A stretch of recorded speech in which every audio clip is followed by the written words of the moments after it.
The NFL trade deadline is literally a week away, and the Chicago Bears just got some major updates on some potential trade targets for the Bears to take a look at before the deadline. So let's talk about this, people. What is going on, y'all? Fox Sports All back at it with another video talking, of course, NFL here to talk about the Chicago Bears. So if you're a Bears fan, guys, please do hit that subscribe button down below and make sure to hit the bell icon so you're notified every time I drop a new video. All right, so I got a bunch of nuggets here to share with you guys as this trade deadline is approaching. We are so close to it, literally just a week away here.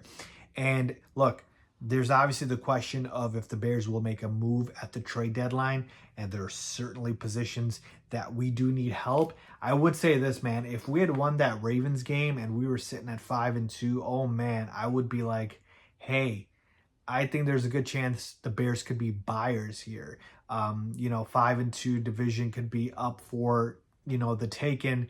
A lot of potential opportunities there. But even still, I still think there is a chance that the Bears could make a move here, because either we are decimated at a position, which is the secondary with injuries, or we're just not getting production at a position, which is the defensive line. So clearly those are the two main areas of concern for the Bears.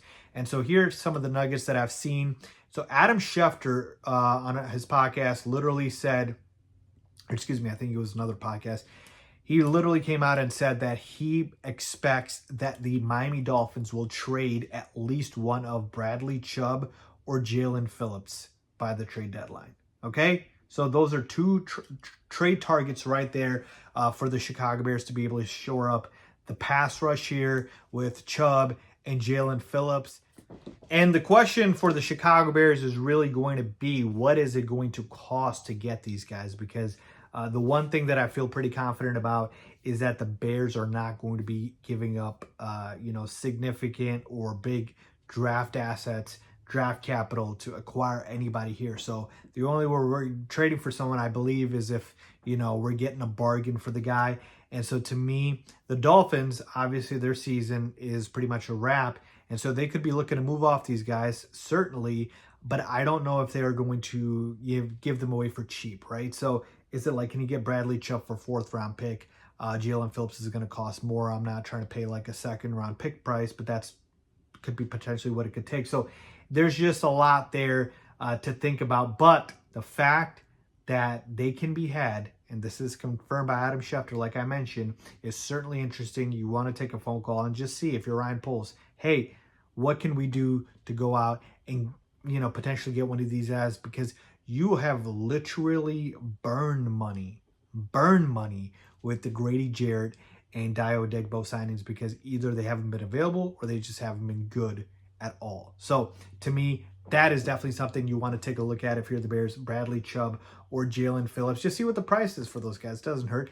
And then the other big name out there, Jordan Schultz, NFL reporter, says the following: another name to watch on the trade front is Giants edge Kayvon Thibodeau. He's under contract for another year after this season, but some around the league have wondered whether he's part of New York's long-term plans and if he could become available, with the Giants sitting at 2-6. Teams are actively exploring the pass rush trade market, but movements have been slow in part because there are so many available options. So this is certainly interesting. Kayvon Thibodeau would be obviously a huge hit for the Chicago Bears if we were able to acquire him, but I just don't see this one happening, just mainly due to price tag. The Giants are going to ask for, a lot here for Kayvon Thibodeau to move off of him.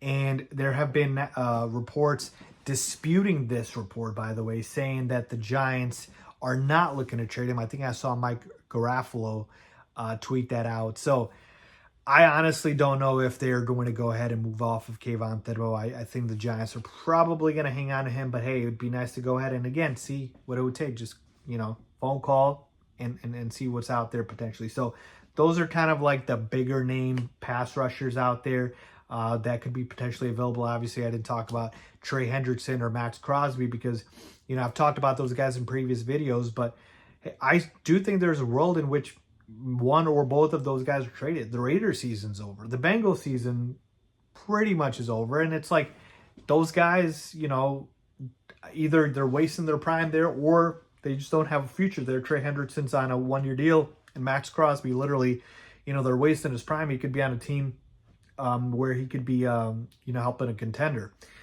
So again, I'm just saying it doesn't hurt to call these teams and just ask for the price tag. Just see what it would cost, okay? Because you certainly need defensive line help. You certainly need pass rush help because this pass rush has been abysmal, okay? Let's get to the secondary here. So we know the Bears secondary has been decimated with injuries, right? Jalen Johnson is out, Tyree Stevenson out, Terrell Smith out, Kyler Gordon out, and it's just been bad. Our rookie that we drafted, Zal Frazier's been out the entire season. So you're completely decimated. You're starting like your, third, fourth corners, if you will. The good thing is it is hopefully temporary, right? You're going to hopefully get Jalen Johnson back, Kyler Gordon back, Tyree Stevenson back, and so you should be at full strength, in a couple of games here.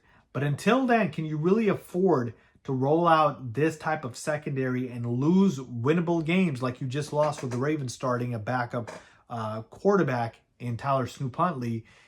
Well, you got the Bengals coming up next year. You don't want to lose to Joe Flacco and this Bengals team. So what about a couple of guys on the market like a Tariq Woolen, like a Rasul Douglas, Alante Taylor? Like there's guys out there that may not cost a lot that you could certainly use for the short term. And again, you might be saying, Faiz, like, why would we give up draft capital for something short term? Hey, listen, if it is the difference between winning or losing like 2 games, right? The Bengals game, the Giants game, winnable games, and you lose them, like that changes the season completely. So I get it. We're in the first year with Ben Johnson. I'm not saying trade any significant draft capital. I'm saying at least go out and see what it would cost to get these guys. But more importantly, you want to make sure that you are now rolling out literally a practice squad secondary to where guys like Tyler Snoop Huntley can go out and just, tear up your defense because it's bad. Because not only do you not have a pass rush right now that's effective, you don't have a secondary that's startable. And so your defense is decimated completely, and you need to go out and address that, or else you just are going to lose games. You can't expect the offense to literally just, completely carry you. Obviously, they got to do their part, but to, completely carry you when every game 38-35 is just unsustainable. And so to me, I definitely think Ryan Poles needs to go out and look at the quarterback market and see what's out there for these guys. So there you have it, folks. Those are some of the trade deadline targets for the Chicago Bears. I certainly think Ryan Poles should be taking phone calls this week to see what he can do to either address the pass rush or the secondary or both, because we do need help there. Let me know what you guys think about that. Leave a comment down below with your thoughts as always. Thanks for watching.